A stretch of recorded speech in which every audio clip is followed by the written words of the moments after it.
Hi guys, welcome to this session in LibreOffice Base database. This is part 2 of the sales database, and in this module I want to show you how you can create a parameter query so that you don't have to run multiple queries that are basically the same. Now what I want to do is I'll just recap. If I go into tables, what we've got is customers. If I just open customers, there's a few customers with the customer ID.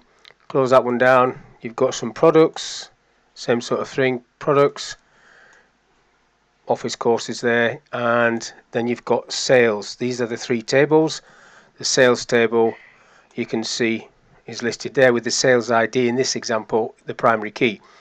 So if I want to run a report that's based on a particular sales ID or a customer ID, I need to do what's called a parameter query, so I don't get the whole list or all the customers like this, just the ones that I want. So that's called a parameter query. Now if I just go to show you the relationships that we did last time, this is the links that we've done. So one customer can have many sales and one product can be sold many times. So that's what we've created. So if I just save that, and then now I want to create a parameter query. So create query, query design view I'm going to select, and then bring that window onto this screen so you can see it. And then you've got your tables there, which I'm going to add each one. So that's customers, products and sales. Add, close that off, and then just move these into position. So the sales table would probably be in the middle, and then the customer one like that, so you can see the structure of the whole database. Just make these a little bit wider so you can see all the fields. Now what I want to bring down into this grid at the bottom is the customer name. I want the product name that they have bought, and I want the quantity that they've bought as well. And I also want to do the parameter query on this field, the sales ID. So if I just bring down customer name and product and price, well, quantity from this table and price. So let's have a quick look at that. So that gives you the answer there. So that's everybody, but I only want to look at an individual transaction. So sales ID I haven't brought down, but if I bring sales ID down, what you can do, if I just widen this a little bit, and you can see the results as I do this, I'm going to take the tick off there so it's not going to show it. And then under the criteria area, this is where you do it. So I'm on that criterion row. You need to start off with a colon. That's what's going to trigger the parameter option. And then you have to type a prompt that's going to appear, and the prompt cannot have spaces or any special characters. If you want a sentence, you need to join it together with an underscore. So enter underscore sales ID. That's all I'm going to put. Enter underscore sales ID. Now if I click away from that, that should trigger the parameter feature.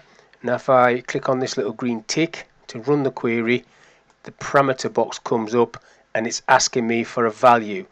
Now I know that the first value is 0, the second value in that table is a 4, so if I just type 4 there and then click OK, it should just show me one record, Paul White. So he bought 10 copies of Microsoft Word. So that's what the parameter does. Now if I save this, I'll just call it QRY para for this little demonstration. Not the best name in the world. Get rid of that other stuff. So that was a type 4 that time, but if I close this down and then it sits in with my other queries, if I go back to the sales table, have a look at the sales and bring that table across. So this time if I use sales ID 6, let's see what that brings in. So close that down. If I double click on the query, it asks me for the sales ID. I'm going to type 0 and click OK, and then I get the first transaction of 0. Close that down and run it again. I'll type 6, see what I get there, bring that back into view, and I get that as well, sales ID 6. So that's basically how you create a parameter query. You have to use the colon to trigger it. Go back and edit this for a second so you can see it. Bring this over. So the colon in front of whatever you type and then an underscore, no spaces, is what you need to do to create a parameter query. But that's how you can create a parameter query. So for example, cities, if you wanted a query to tell you where people lived, you wouldn't have to create a query for Bradford, for Leeds, for Sheffield, for every city in England. You would just create a parameter query, and each time you would either type the city's name in there, or if it had an ID, you'd type the ID field. But that's all I want to talk about in this little video. Thank you for your time, and I'll catch you on the next one.